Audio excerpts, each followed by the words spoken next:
So we're talking about money.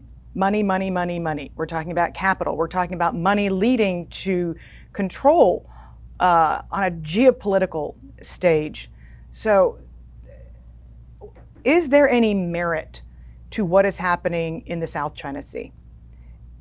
Do we need to be worried about Taiwan Semiconductor, about Taiwan, about what is happening in China's military? And where we're eventually going with this is he who rules the sea.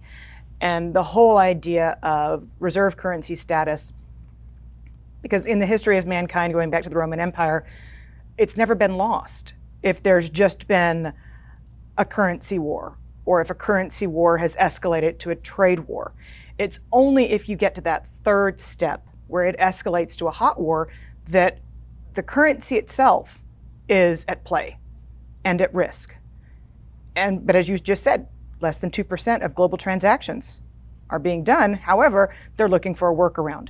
So I'm curious if it is just saber rattling or if it's something that the world needs to be paying closer attention to, because prior to the current administration, there were many times that it was brought up before world tribunals and said what China's doing is in violation of international law, and yet nothing has been done. Nothing has still been done. So, South China Sea.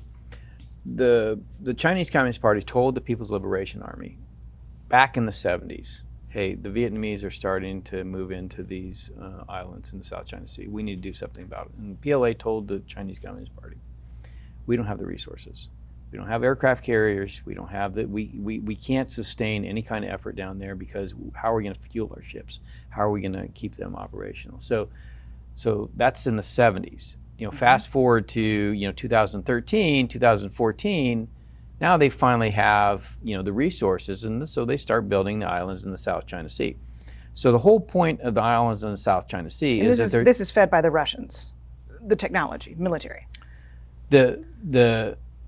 In terms of helping build the actual aircraft carriers themselves. Oh yes, but I mean in essence the islands are just basically aircraft carriers that don't go anywhere. Mm-hmm. So they basically built islands. Stationary aircraft right, carrier. They're stationary aircraft carriers because they have dredgers, they can dredge up sand, they can make islands. The whole point of that was it was a long-term strategy by the People's Liberation Army to answer what the Chinese Communist Party told them, which is get control of the South China Sea. Mm-hmm. So now they have the islands, they have ships down there, they have planes down there, and they can begin to coerce their neighbors and say, this is ours. The resources, the fish, the natural gas, the oil, all of it is ours. And those are international commercial lanes. Nobody can have control of them. No, they're actually, according to the Chinese, it's the Chinese lake, right? They own it. So, but this is getting to your point about, do I think there is a potential for a hot war? So, I don't think there is right now, but the risk is increasing. Now, the thing that I think keeps the Chinese at bay from the United States is the same thing that keeps the U.S. at bay with regard to Russia, and that's nuclear weapons. So nobody else in the region has nuclear weapons. So the Chinese Communist Party feels pretty safe just going around and bullying their neighbors, because nobody has nuclear weapons. Who is going to oppose them? Mm-hmm. And so I can expect that you're going to see more and more of this as time goes on.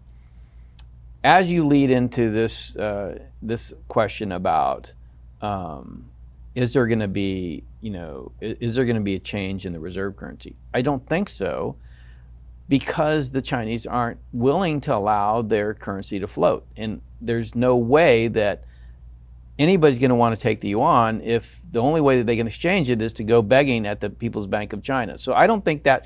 So are we going to have a hot war between kind of the United States and China? I don't think so, because of nuclear weapons, number one. Number two, I don't think the Chinese are going to get exchange or reserve currency status, except within that economic sphere that I talked about with the Belt and Road Initiative. Which is very demographically, that's some of the best demographics in the world that you describe. Right. So and this gets back to the competition. So when I talk to people about what the national security strategy says, it's really about three things. Protect, and that's really, we got to cut that link. We got to stop that stuff flowing. Rebuild, okay, since innovation, technology, and talent's not going to China, now where can it go? The United States, right. Other democracies, right? And then inspire, and this is really where we get back to what we were doing in the Cold War, kind of like the Marshall Plan, right? We take USAID, Export-Import Bank, Trade Development Agency, Developmental Finance Corporation, Millennium Challenge Corporation. We work with allies and partners, and we begin to, at the same time that we're doing economic development, very much like the Chinese are doing, because they have been very strategic about how they develop economically. But at the same time, we're doing public diplomacy. We're talking about the values and principles that go with our system. And we do that strategically, on the fringes of where the Chinese have basically grabbed territory. Because the third part is called inspire. You inspire the people that are behind the curtain by saying, we have a better life for you. Not only do we have better economic growth, but you can do it in your way. Right. You're free to be There's something who called you freedom. want to be. Right. Yeah. You can meet your true potential. This is what we were doing during the Cold War. We were inspiring people. It wasn't about fighting. It was about showing that we had a better system for humanity. And what happens is, as you begin to do that, because when you brought China into the tent, the system began to fall apart. And we didn't recognize it. The stock market's growing, people are getting wealthy, but we quietly learned that lesson in the Korean War. Others are getting poor. We just didn't take enough away from the Korean War. Right, but that was kind of a microcosm of what we're talking about here, which is total systemic collapse.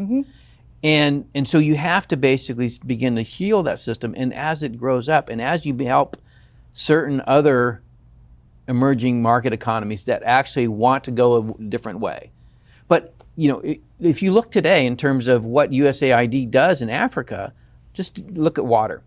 Congress gives them water for a certain country. You can have this pot of money for a water project in Nigeria, for example. Because I went to USAID, I said, what's your strategy for development in Africa? And they looked at me like, what are you talking about? What the Chinese do are say, identify a resource, build the way to get that resource, identify a port, connect them with roads and rail, telecommunications, power, water. Now what do? They start putting in low value added manufacturing, urbanization to support the workers that are working in the factories.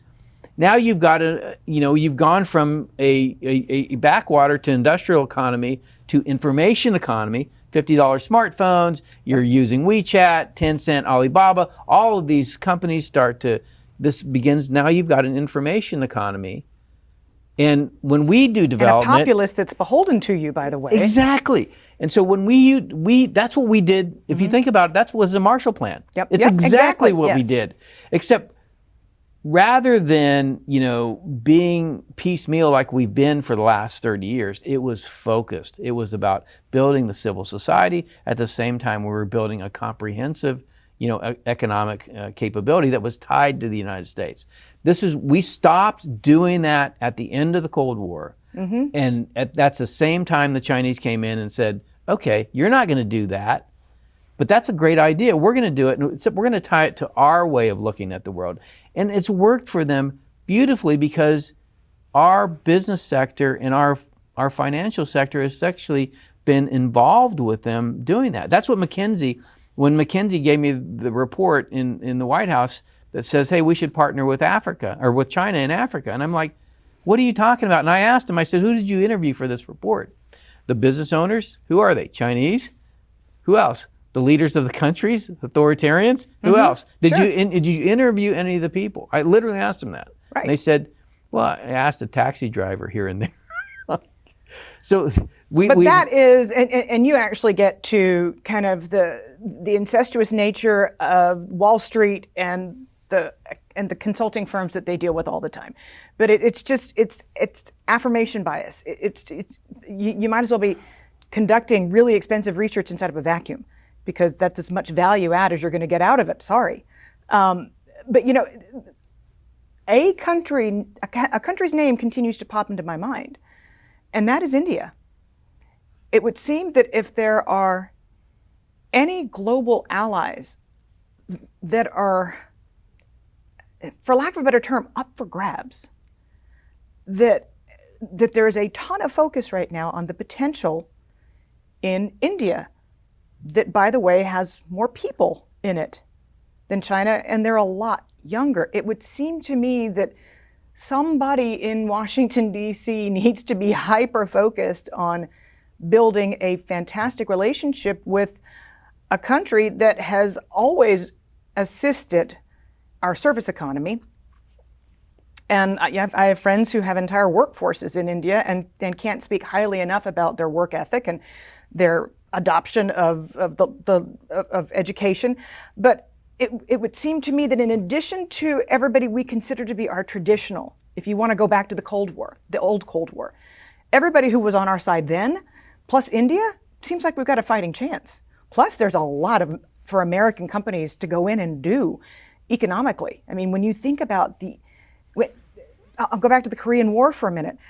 The Japanese economy was on its knees, but we were occupying it at the time, and we, logistically speaking, we couldn't get everything we needed to fight the Korean War. So what do? We fired up the industrial base in Japan, and it ended up being a win-win because Japan ended up becoming obviously one of our great allies, and Japan does not trust China to this day, and that's not a bad thing.